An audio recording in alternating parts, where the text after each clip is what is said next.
Assalamualaikum warahmatullahi wabarakatuh. Perkenalkan, nama saya Nizar Ihsan. Saya dari Prodi Sistem Informasi Universitas Terbuka Yogyakarta dengan NIM 055874742. Pada video kali ini saya akan mendemonstrasikan praktikum manajemen transaksi dan basis data terdistribusi untuk pemenuhan tugas mata kuliah basis data.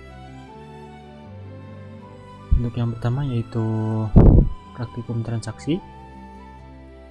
Transaksi ini bisa dibilang sebagai suatu rangkaian proses membaca dan menulis pada sebuah basis data dengan tujuan untuk mempertahankan konsistensi data dan tetap mempertahankan prinsip ACID atau atomicity dan konsistensi, isolation, dan durability yang sudah dijelaskan di modul.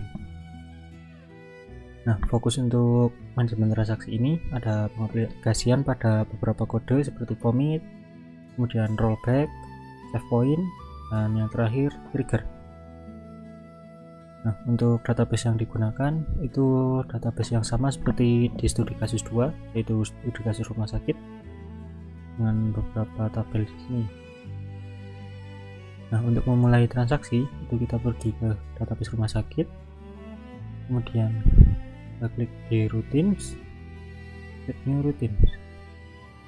Nah, misal kita beri nama di sini transaksi 1.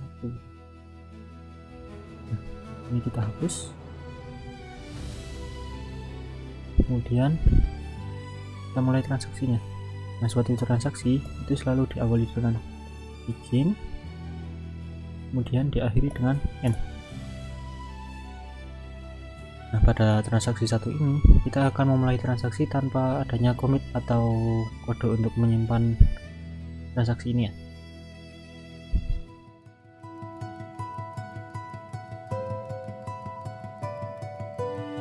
Untuk kodenya seperti ini. Di sini tidak ada perintah commit gitu ya. Nanti kita lihat apakah gimana ini akan berjalan. Kita simpan dulu, go. Di sini sudah ada. Nah, kita buat transaksi yang kedua.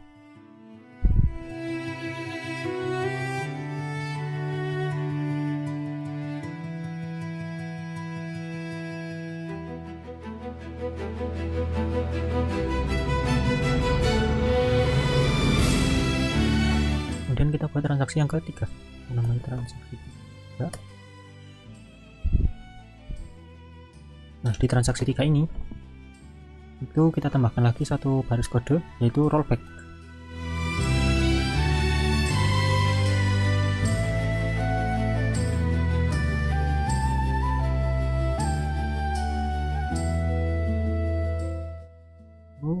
Kemudian kita buat transaksi yang keempat.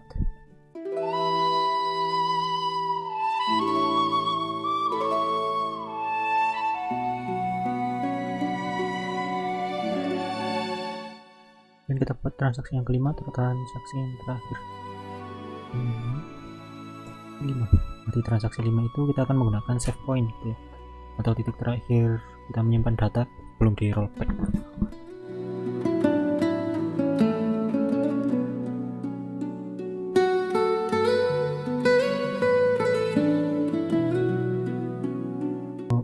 Kode save point-nya seperti ini. Nah, di sini di perintah pertama itu kita akan memasukkan data ke tabel pasien dengan value ini ID 24 dengan nama pasiennya ini. Nah, di insert yang pertama, data yang pertama ini akan kita jadikan sebagai save point gitu. Terus sebagai checkpoint dan kita beri nama point 1.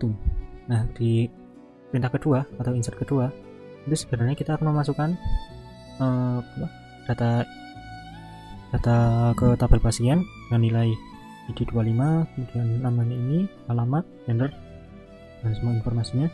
Nah, tapi di sini itu kita akan lakukan rollback atau kita akan batalkan transaksi ini dan kita akan kembali ke ini. Nah, kemudian kita tambahkan lagi satu transaksi untuk menambah nilai setelah rollback nanti ya. Kemudian kita go untuk save. Ini semua transaksi sudah kita buat, dan untuk tes atau memeriksa apakah ini semua berjalan, kita pergi ke SQL, kemudian kita call satu persatu. Pertama call nama transaksinya satu. Nah, di sini kan ada tambahannya. Dari 12. Nah, di sini ini adalah data-data pasien yang sudah saya tambahkan untuk tugas ini. Ini hanya sampai ID 15 ya, belum ada ID 20. Sekarang kembali ke rumah sakit. Di SQL kita call lagi transaksi pertama. Dan kita go. Nah, di sini ada terlihat ya tambahan ID 20 yang sebelumnya nggak ada. Nah, tapi karena di transaksi ini tidak ada perintah commit atau tidak ada perintah untuk menyimpan, data ini tidak akan masuk ke tabel pasien. Untuk membuktikannya, kita cek aja. Kita cek di tabel pasien. Ini kan kita sudah call tadi ya. Nah, di sini masih tetap 15 ya. Refresh lagi. Nah, ini masih tetap 15 karena datanya tidak kita commit atau tidak kita simpan. Ini hanya muncul di hasil call transaksinya saja. Ini tidak tersimpan di tabel pasien. Nah, kemudian kita call transaksi yang kedua. Itu transaksi commit. Nah, di sini kita menambahkan commit di transaksi yang kedua. Nah, call transaksi 2. Dan kita klik go. Nah, di sini kan tadi awalnya cuma 15 ya. Ini ada tambahan ID 21. Nah, karena di transaksi kedua ini kita tambahkan commit di kodenya, maka data ini otomatis tersimpan di tabel pasien. Nah, untuk memeriksanya, di sini refresh. Nah, di sini muncul ya ID 21. Nah, nama pasien ini, alamat, gender, penyakit, dan nomor HP-nya. Kemudian untuk transaksi yang ketiga, yaitu rollback. Dan transaksi 3. Kemudian kita go. Nah, di transaksi 3 ini tidak terjadi perubahan apapun karena di kode ini, kode transaksinya lagi lihat di transaksi ketiga ini kita tambahkan rollback. Jadi perintah update ini atau ini kan seharusnya mengubah nama pasien yang ada di ID 1 gitu ya. ID 1 itu menjadi benar gitu.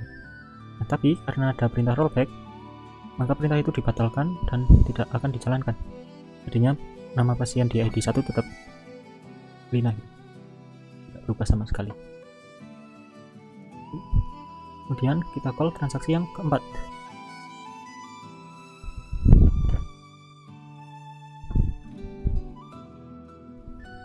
Transaksi 4.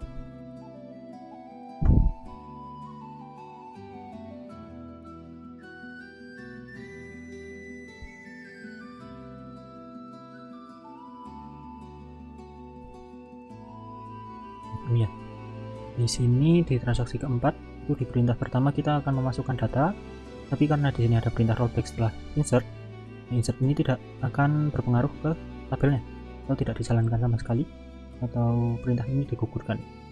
Nah, setelah rollback kita ubah data di ID pasien ke-20 yang awalnya salah di 21 ya. 20 enggak.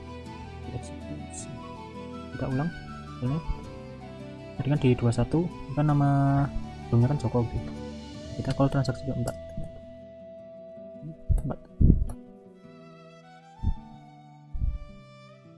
Nah, di sini di ID 21 udah jadi Budi ya. Sebelumnya kan Joko. Kita refresh. Nah, ini sudah berubah. Nah, tapi kan di transaksi keempat ini kita kan seharusnya menambahkan transaksi keempat ini kan kita harusnya menambahkan data ke tabel pasien gitu ya. Nah, tapi karena di sini ada rollback, maka data ini tidak akan dimasukkan ke dalam tabel. Nah, sedangkan perintah setelah rollback itu yang akan dijalankan, kemudian di commit atau di save, sehingga data di tabel ikut berubah.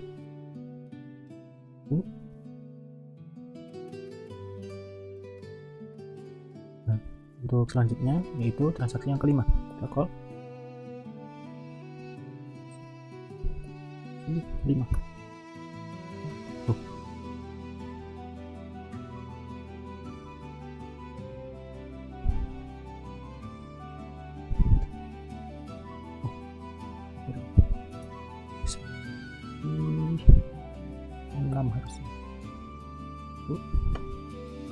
duplikasi tadi.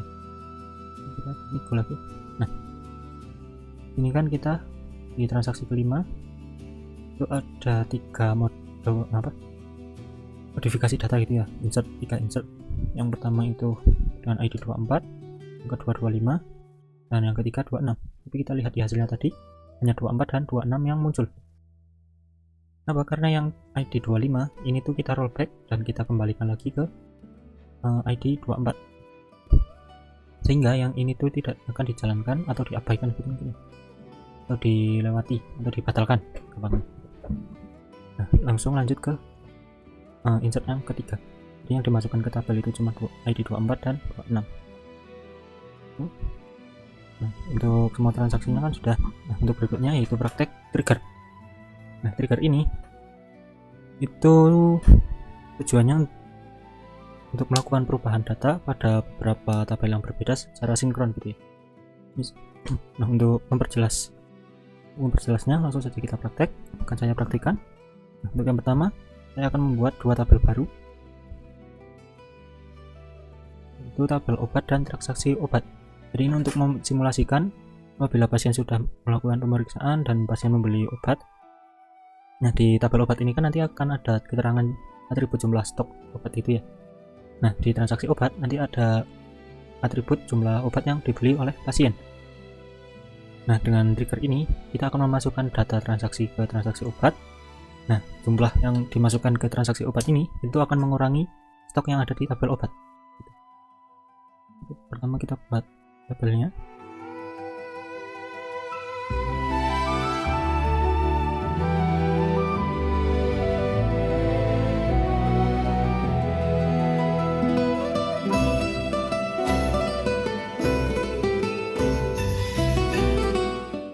Di sini tabel obat dan transaksi obatnya udah selesai dibuat ya. Primary key-nya sudah saya setting tadi. Ini untuk primary key-nya di transaksi obat itu ada ID pasien dan ID obat.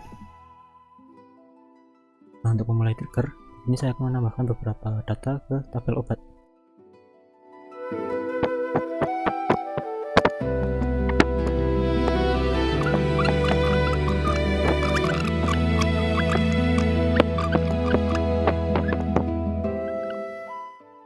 Ya, kode obatnya kan tadi cuma 4 karakter ya, jadi sama memasukkan 5.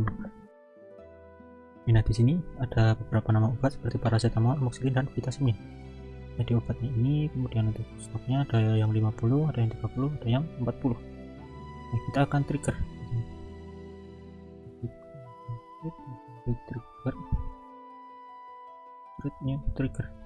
Triggernya misal GR transaksi di tabel transaksi obat, kemudian time-nya after. Nah, untuk definition kita set di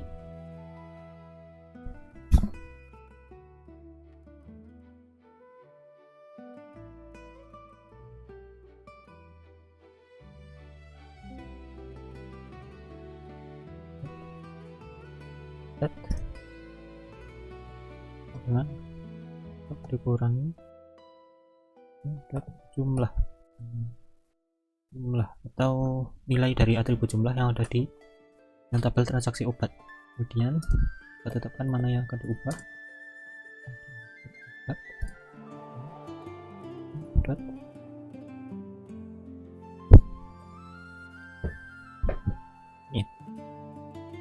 Klik go. Nah, jadi dengan trigger ini nanti yang akan terlihat itu ada di jumlah stok. Sekarang kita tes apakah ini bekerja ke SQL, terus kemudian kita insert data ke transaksi obat.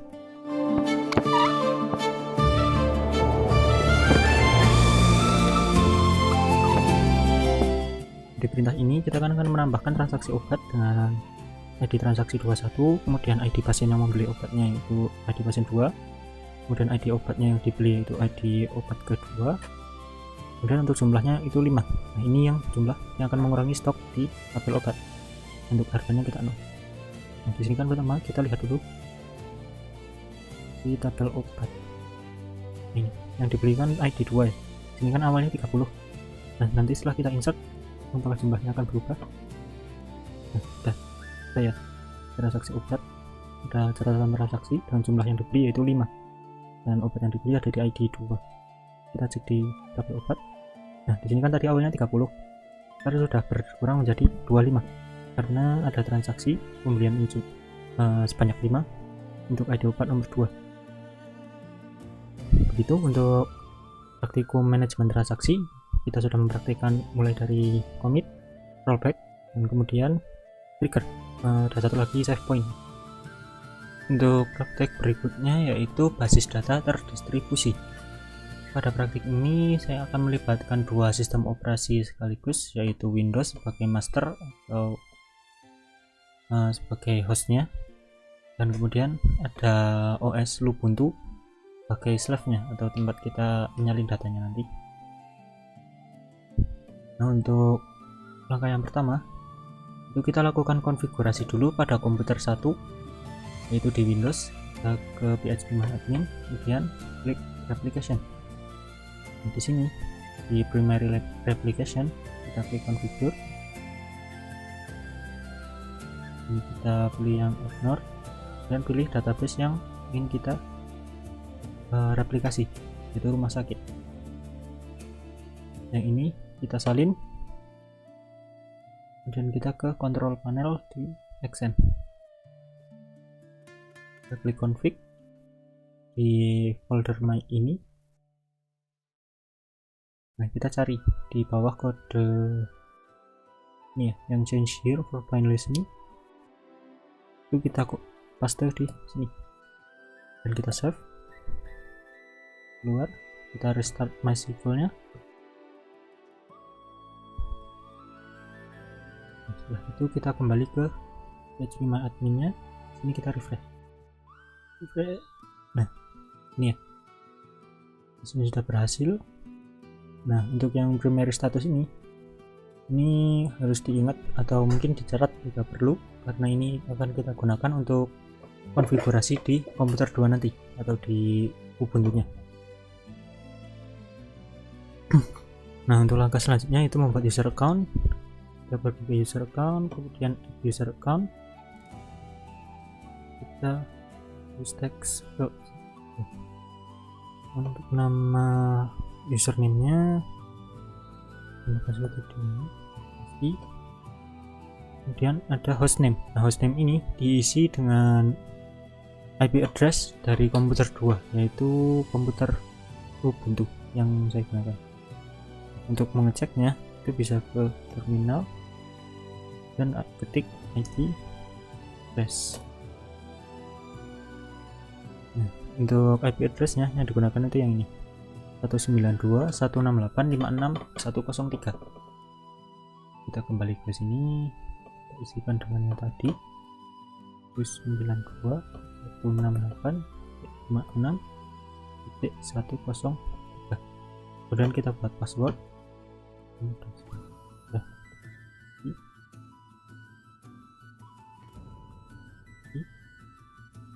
Kemudian di bagian administration centangnya replication client sama replication slave. Untuk user account-nya sudah berhasil dibuat. Untuk langkah selanjutnya yaitu mengekspor database yang rumah sakit ini untuk kita import ke Ubuntu. Caranya yaitu kita klik data rumah sakit, kemudian klik import. Nah export maksudnya di sini kita centang yang quick, kemudian export. Kemudian kita pindahkan ke Ubuntu. Caranya biasanya menggunakan flash disk gitu ya, tapi di sini saya akan menggunakan share folder karena USB yang saya punya agak bermasalah.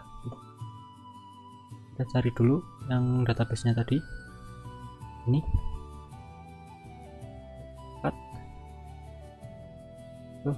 share. Untuk share foldernya saya namai file share. Ini klik rumah sakit, kemudian kita pindah ke Ubuntu. Di sini kita pergi ke folder, kita tadi ke pindah nih file share. Di sini sudah ada ya, sudah terbaca. Nah ini kita pindahkan ke directory lain yang ada di Ubuntu. Ini ke dokumen, kita paste. Nah kemudian langkah selanjutnya yaitu mengimport database ini ke XAMPP di Ubuntu. Terus sudah aktif, kita jalankan. XAMPP-nya sudah aktif, kemudian kita pergi ke Firefox, ketikkan localhost phpMyAdmin.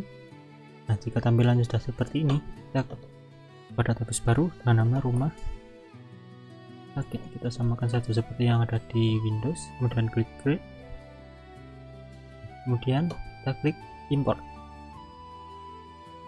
Nah di file to import itu kita klik browse, kemudian cari yang file SQL tadi, ada di dokumen kalau nggak salah.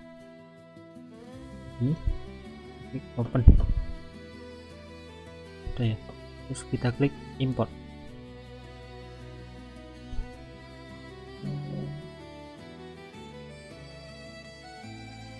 Ini sebenarnya sudah bisa ya, maka jadi link, kita refresh. Ini sudah ada, untuk database-nya sudah berhasil kita salin ke Ubuntu.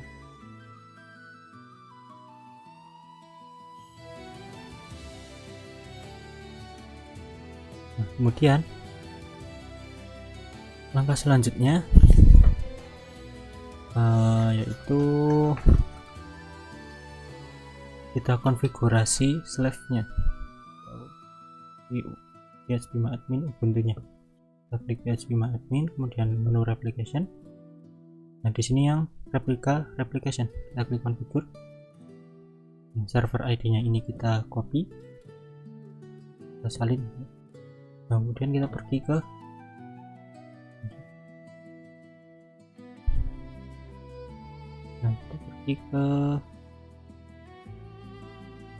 konfigurasi file ini, klik yes.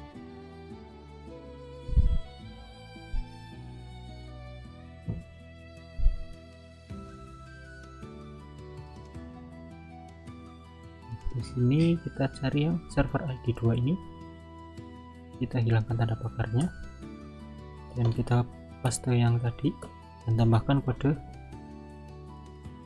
get sama dengan nama database-nya rumah underscore sakit. Kita save, kemudian close, oke, dan restart.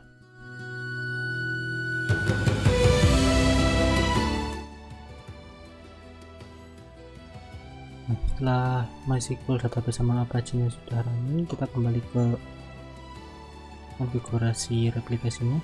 Di sini username kita isi dengan username yang sudah dibuat tadi di Windows.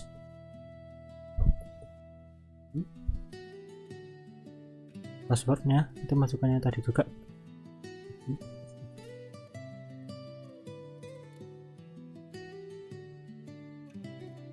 Nah untuk hostnya ini diisi dengan IP address dari Windows-nya.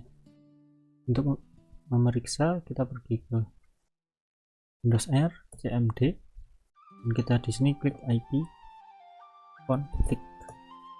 Nah di sini untuk koneksi ke VirtualBox, nah di saya terbaca sebagai Ethernet 3 ya.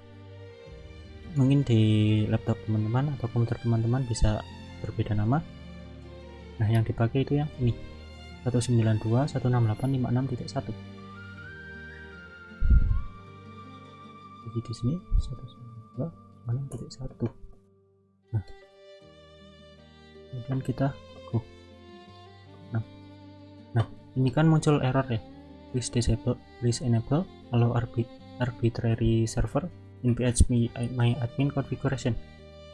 Nah untuk mengkonfigurasinya kita pergi ke terminal, kemudian kita ke lamp, arahkan ke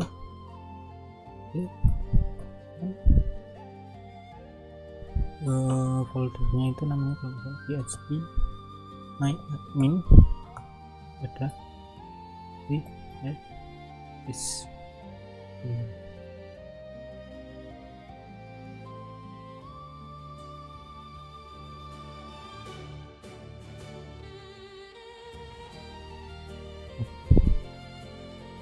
mungkin kita langsung seperti itu. Nano. Nah, untuk mengeditnya bisa langsung dilakukan di terminal. Untuk kodenya yaitu sudo nano, kemudian direktorinya di opt, kemudian lamp, kemudian ke php my admin plus libraries, kemudian nama filenya yaitu config default.php. Nah, masukkan kode password akun Ubuntu-nya. Kita masuk ke masuk ke file config-nya. Kita cari karena ini dari ribuan baris gitu ya. Biar lebih cepat, kita klik Ctrl/. Untuk baris kodenya itu ada di baris 867, kita enter. Nah, yang ini allow arbitrary server, sini masih false, kita ubah menjadi true. Dan Ctrl+S, jadi kita exit, Ctrl+X.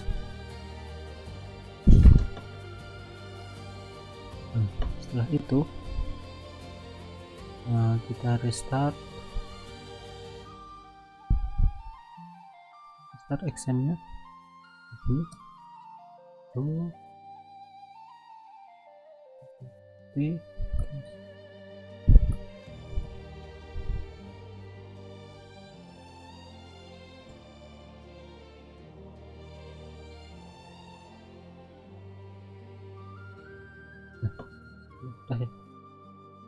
Sekarang kita lihat ya, untuk langkah terakhir itu melakukan konfigurasi atau master pada slave ya. Nah, untuk caranya itu kita pergi ke localhost di Windows, kemudian yang tadi itu di menu application yang primary status, yang ini akan kita gunakan untuk melakukan master pada Ubuntu. Untuk caranya itu kita pergi ke Ubuntu, di sini kita pergi ke kita arahkan ke folder opt dan ini, terus kita jalankan MariaDB nya dari terminal ini, itu mysql u root. Nah, udah masuk ya.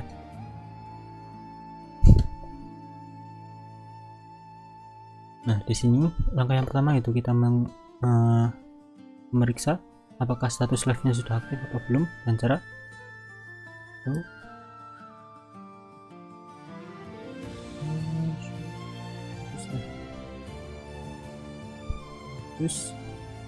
Nah, di sini kan muncul pesan error.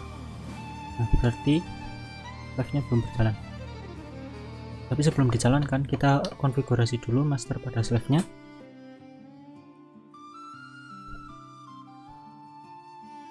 Itu dengan cara change master to master host. Ini kita isi dengan IP address dari Windows-nya tadi, 168.6.1. Kemudian master user, ini kita isi dengan username yang kita buat di Windows tadi, SI kemudian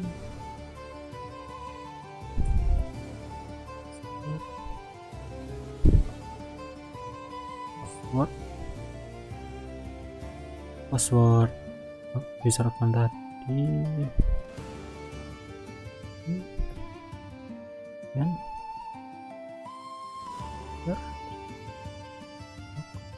file. Nah, untuk master log file ini itu kita isi dengan ini. Master log file kita isi dengan MySQL bin lebih jelas.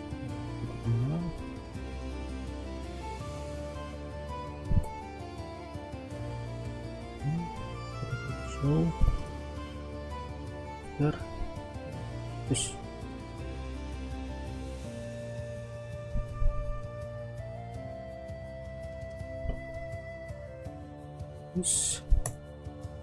ini ya log filenya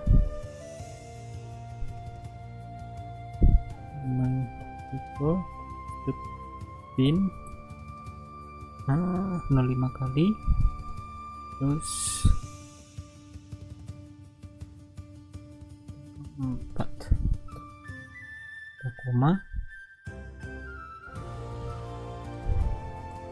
kemudian melakukan master juga pada posisi ini, master underscore log post. Nah, ini kita isi dengan position yang ada di master status tadi, yang ini 342, masukkan 342, kalau kita tanda petik 342, bener ya, 342. Kemudian setelah selesai kita enter. Setelah enter kita mulai slave-nya, start slave. Nah, sudah selesai. Coba kita cek di localhost ini, kita refresh. Nah, ini ya.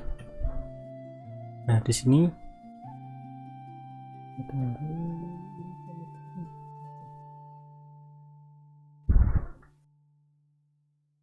connecting, seharusnya ini harusnya yes gitu ya, masuk connecting.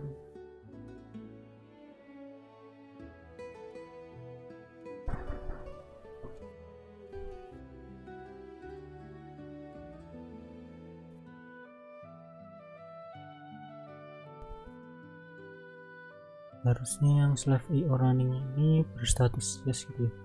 Tapi karena ini menggantung di connecting, mungkin ada beberapa masalah. Mengatasinya kita coba di Windows, kita klik Windows Defender Firewall Advanced, dan di inbound rules kita tambahkan rules baru. Nah, ini saya sudah membuatnya, yaitu MySQL DB. Untuk ini protokol tipenya TCP dan portnya 3306. Oke. Nah, setelah itu di MariaDB di sini kita lakukan flash logs, kemudian kita show master lagi. Nah, di sini ada perubahannya. Nah, kita ganti lagi yang di Ubuntu dengan master status yang baru.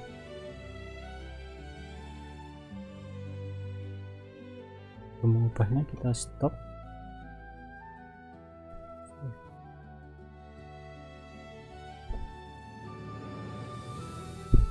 Kita lakukan lagi 6. Nah, untuk posisinya kita isi dengan yang baru juga.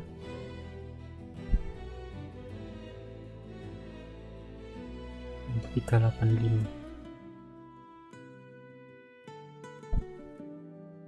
Enter. Kita start lagi. Left. Nah,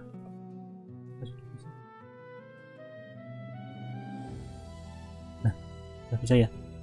Slave io running-nya sudah yes, berarti ini menunjukkan bahwa proses replikasi sudah selesai. Nah, untuk yang terakhir kita uji coba apakah replikasinya berjalan atau tidak.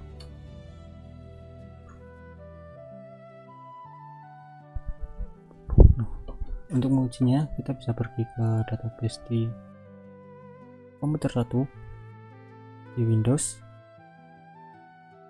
di phpMyAdmin, di database yang rumah sakit. Nah, ini kita akan modifikasi sedikit, apakah nanti akan di Ubuntu juga akan ikut berubah. Kita input data baru di tabel pasien gitu ya.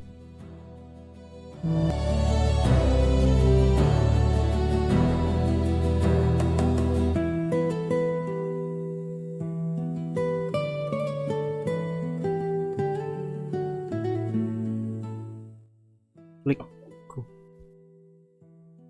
Nah, di Windows ini kan berhasil ya, ID obat 5 sudah berhasil ditambahkan ke tabel obat. Nah, kita lihat di Ubuntu-nya apakah ikut berubah atau tidak. Kliknya obat. Nah, di sini juga bertambah ya, jadi ikut berubah. Dan ini database di komputer 1 dan komputer 2 sudah terhubung. Di demikian praktek untuk demonstrasi manajemen transaksi dan basis data terdistribusi. Di praktek pertama itu sudah membuktikan untuk kode commit untuk menyimpan data, kemudian ada rollback untuk membatalkan modifikasi data, kemudian ada save point dan trigger untuk mengubah beberapa data, memanipulasi beberapa tabel sekaligus secara sinkron gitu ya. Nah, di praktek kedua itu juga sudah berhasil melakukan replikasi data, di mana data yang sebelumnya dibuat di Windows itu bisa dipindah ke Ubuntu, kemudian jika dimodifikasi di Windows yang ada di Ubuntu juga ikut berubah. Demikian video dari saya. Apabila ada kesalahan saya mohon maaf. Terima kasih atas perhatiannya. Wassalamualaikum warahmatullahi wabarakatuh.